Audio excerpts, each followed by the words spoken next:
Athens সভ্যতার আদর্শের জন্মস্থান, যেখানে দর্শন ও জ্ঞানের প্রথম আলো পৃথিবীকে চমকে দিয়েছিল। এখানে ইতিহাসের প্রতিটি ইট, প্রতিটি পাথর শ্বাস নিচ্ছে এক অসীম চিরন্তন সময়ের মধ্যে। এখানে গণতন্ত্রের বীজ সমাজের ভিত্তি স্থাপন করেছিল। মডার্ন অ্যাথেন্স শহরের অতি আধুনিক ভবন এবং প্রাচীন ধ্বংসাবশেষের মধ্যে এক মিশ্রণ দেখা যায়।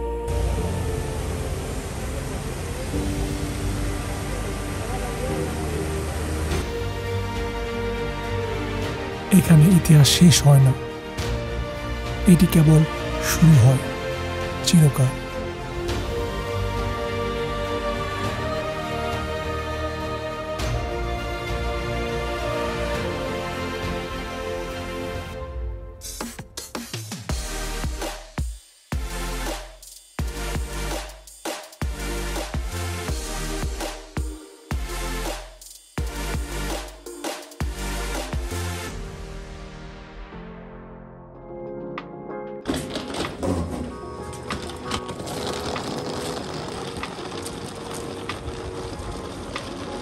প্রশ্ন হলো, এত সাত সকালে আমরা কোথায় যাচ্ছি? আমরা যাচ্ছি আমাদের ড্রিম ডেস্টিনেশনে, যেটার জন্য আমরা অনেকদিন অপেক্ষা করেছি।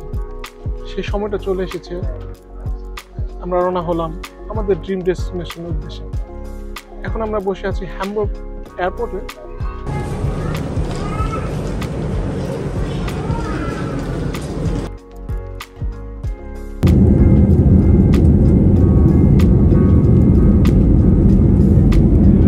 তিন ঘন্টারও বেশি সময় ধরে বিমানে বসে থেকে যখন জানালা দিয়ে দেখতে পারলাম অ্যাথেন্সের সেই পাহাড় বেষ্টিত জায়গাটা, মনটা ঠান্ডা হয়ে গেল যে সেই কাঙ্ক্ষিত গন্তব্যে চলে এসেছি। এয়ারপোর্টে নামতেই চোখে পড়ল বিশাল বড় ওয়েলকাম টু অ্যাথেন্স সাইনবোর্ডটি। অ্যাথেন্স এয়ারপোর্টটি বেশি বড় না হলেও একেবারে কিন্তু ছোট না।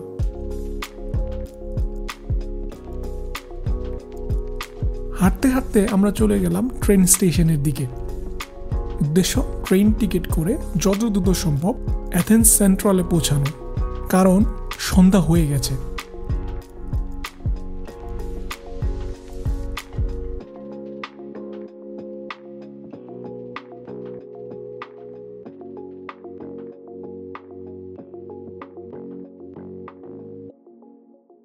ট্রেনে উঠে একেবারে বাংলাদেশের কথা মনে পড়ল।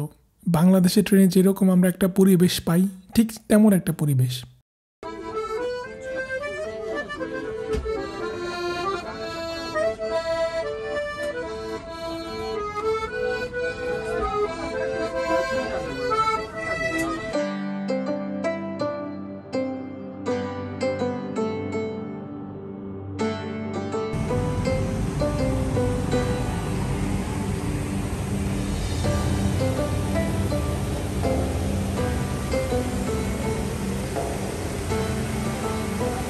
এক ঘন্টারও বেশি সময় জার্নি করে ট্রেন এবং মেট্রো করে চলে আসলাম আমাদের হোটেলে এবং সাথে সাথেই চেক ইন করে নিলাম।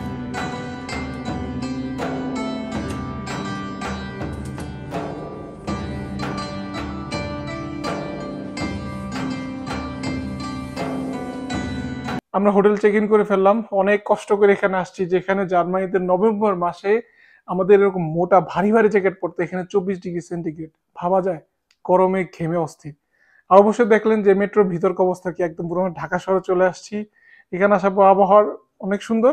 আর আমি অবশ্যই সাজেস্ট করব, আপনারা যদি এয়ারপোর্ট থেকে আসেন মেট্রোতে আসবেন। এখানে যাই না এই পর্দার পিছনে কি আছে, বারান্দা থাকতে পারে নাও থাকতে পারে, আমি শিওর না। চলুন এখানে দেখি আসলে বারান্দা আছে কি নেই, জাস্ট এমনি একটা জানালা দেখি। সো সারপ্রাইজ, 3, 2, 1 গো। ও ছোট একটা বারান্দা আছে, বেশি বড় না, জাস্ট আমি একটু যাই এই আর কি। ওয়াও, ছোট একটা বারান্দা। সো এখন আমরা ফ্রেশ হয়ে ডিনার বলেন লাঞ্চ বলেন একসাথে যেটা বলে কম্বোটা করতে যাব। হ্যামবুর্গ থেকে রওনা দিয়েছি সেই সকালে। সারাদিনের ক্লান্তি, ক্ষুধাও লেগেছিল বেশ। হাতের কাছে পেয়ে গেলাম পাকিস্তানি একটা রেস্টুরেন্ট। অর্ডার করলাম অনেক খাবার, অনেক খেয়ে এমন অবস্থা একদম যাকে বলে ভুরি ভোজ।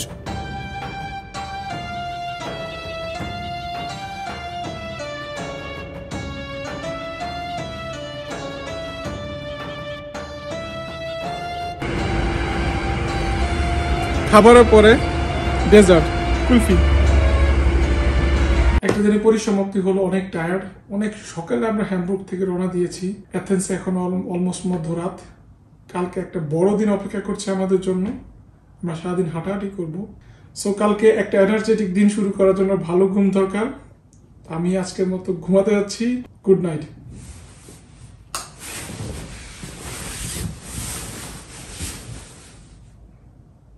মর্নিং।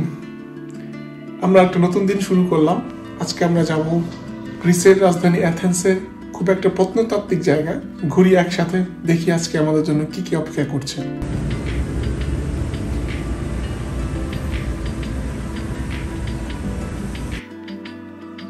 ঘড়িতে তখন সকাল 7টা বাজে। অনেকটা পুরান ঢাকার মতো অনুভূতি নিয়ে দিনটি শুরু করলাম। অ্যাথেন্স শহর যেন তার সকালের সৌন্দর্যের পসরা সাজিয়ে অপেক্ষা করছে। সকালের স্নিগ্ধতায় মন জুড়িয়ে গেল। কর্মব্যস্ত দিনের শুরুটা বোধহয় এখানে এভাবেই হয়। ইমপ্রেশন এমন মনে হচ্ছে যে আমরা পুরান ঢাকায় চলে আসছি। পুরান ঢাকা নর্মালি যেরকম একটা থাকে বাজারে হুড়াহুড়ি, মাছের বাজার, এখানে ঠিক এরকম একটা ফিল।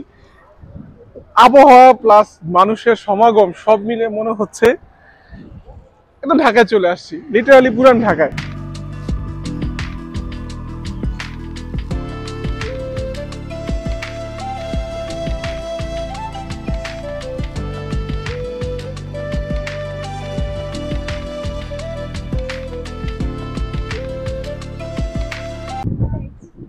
আমার পিছনে যেটা দেখতে পাচ্ছেন এটা বলে থিয়েটার অফ ডিওনিসিস, যেটা খ্রিস্টপূর্ব 500 মানে যীশু খ্রিস্ট জন্মের 500 বছর আগে নির্মিত হয়েছিল।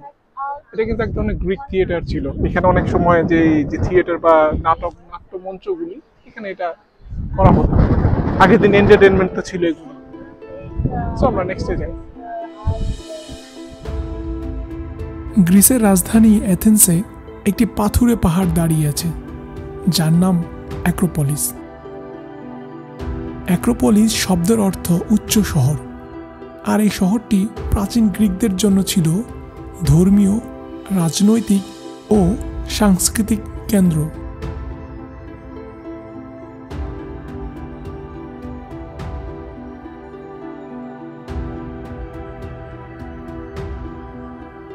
এখন আমরা আছি অ্যাক্রোপলিসের যে মেইন এন্ট্রান্স যেটা, এটা প্রথমে যে গেটটা এখানে দেখতে পাচ্ছেন, মানে যে গেট আমরা ক্রস করে যাব,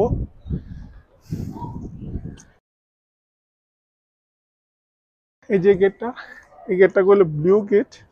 আমি ঠিক মতো উচ্চারণ করতে পারলাম কিনা জানি না, সরি। সেই গেটটা প্রথমে অ্যাক্রোপলিসে ঢুকলেই প্রথমে গেটটা পড়ে।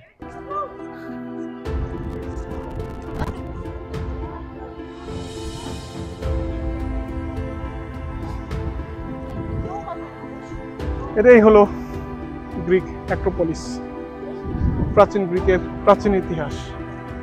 Let's explore together.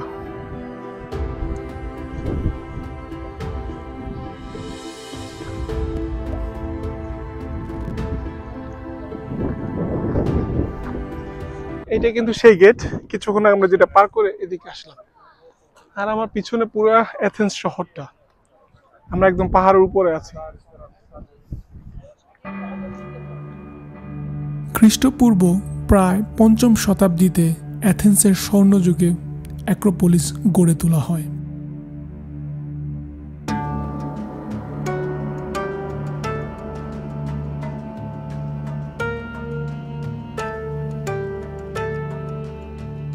চোখের সামনে ইতিহাস দেখছি, আর পাহাড়ের উপর থেকে দেখছি পুরো অ্যাথেন্স শহরের সৌন্দর্য। যে গ্রিক অ্যাক্রোপলিসের যে মেইন আকর্ষণ যেটা পার্থেনন বা পার্থেনোনাস, এই জায়গাটায় এটা যীশু খ্রিস্টের জন্মের, এই টোটাল অ্যাক্রোপলিসটা তৈরি হয়েছিল যীশু খ্রিস্টের জন্মের 500 বছর পূর্বে। আর এই জায়গাটা কিছুটা ভগ্নাংশ, কিন্তু স্টিল এটা ওরা মেরামত করার চেষ্টা করে বা কোনোভাবে ধরে রাখার চেষ্টা করেছে। এটা কিন্তু সবচেয়ে অ্যাক্রোপলিসের সবচেয়ে বড় মন্দির।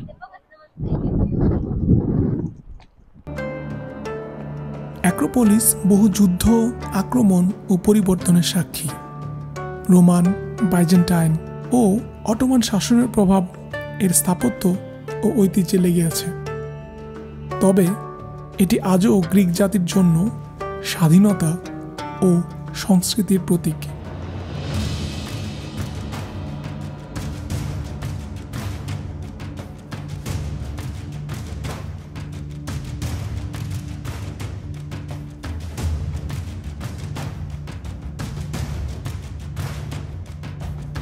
এটা কিন্তু যে পার্থেনন বা পার্থেনোনাসের যেই আরেকটা পার্ট, আমরা এই পাশে প্রথম ছিলাম, তারপর গেছিলাম ওইখানে, এখন আরেকটা পার্ট।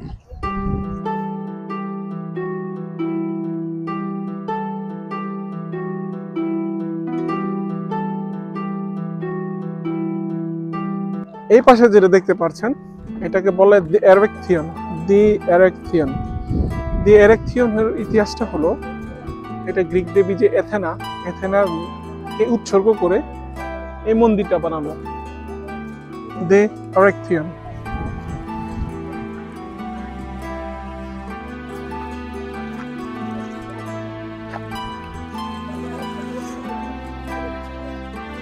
পার্থেনন নির্মাণে ব্যবহার করা হয় সাদা পেন্টেলিক মার্বেল, যা সূর্যের আলোয় সোনালি আভা ছড়ায়। স্থাপত্যের নিখুঁত সমন্বয় এবং দৃষ্টিকোণ কৌশল সেই যুগের বিজ্ঞান ও শিল্পকলার মিশ্রণকে প্রদর্শন করে। মন্দিরে ছিল দেবী এথেনার একটি বিশাল সোনালী মূর্তি, যা দূর থেকে শহরের প্রতিটি প্রান্ত থেকে দৃশ্যমান ছিল।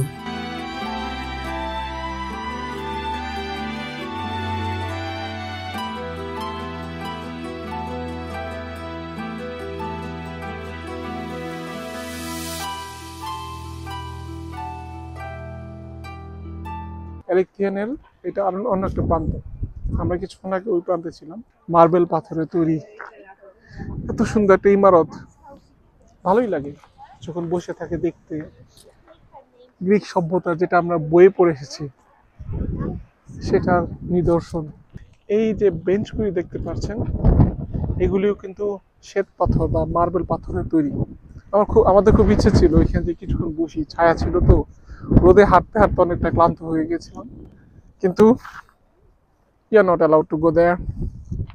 Acropolis এর বেস্ট ভিউ, মার্বেল পাথরগুলো বসে পার্থেননের ভিউ। অনেক কষ্টে এই জায়গাটা ম্যানেজ করতে পেরেছি, হাঁটতে হাঁটতে ক্লান্ত হয়ে গিয়েছিলাম। এত মানুষ আমি ভাবতে পারিনি যে নভেম্বর মাসে এত মানুষ হবে।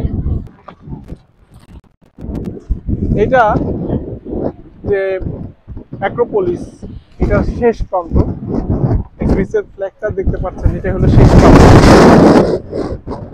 আশা করি আপনাদের ভিডিও পার্টটুকু ভালো লেগেছে। এই শেষ প্রান্তে একদম শেষে এখানে যে মাউন্ট লাইকাবেটাস, এটা কিন্তু ঠিক এই অ্যাক্রোপলিসের অপোজিটেই।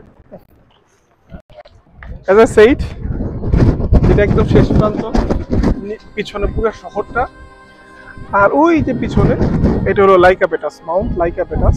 এটাও একটা খুব সুন্দর একটা জায়গা। এখানে একটা বৈশিষ্ট্য যেটা হলো মার্বেল পাথর।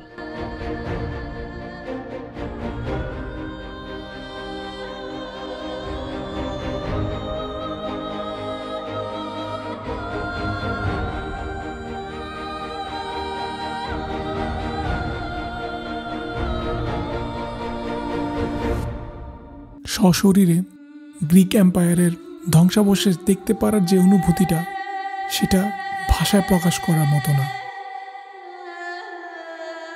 মনে হচ্ছে সময়টাকে যদি থমকে দিতে পারতাম।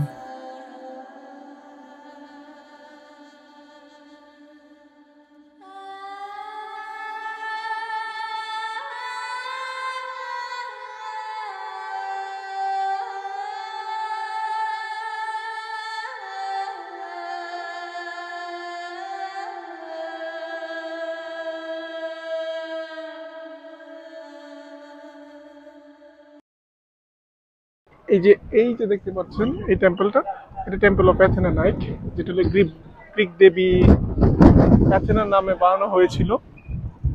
কিন্তু এখানে যেতে পারছি না, কারণ এখানে যাওয়াটা দেখা যায়, জাস্ট যাওয়া যায় না।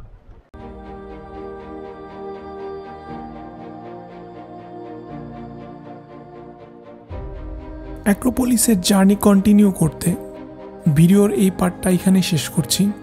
পরবর্তী পার্টে আমরা আরও একটু এক্সপ্লোর করব, সেই সাথে এক্সপ্লোর করব অ্যাথেন্স শহরের রাতের সৌন্দর্য। দেখা হচ্ছে পরের ভিডিওতে। Catch you in the next one. Hasta la vista.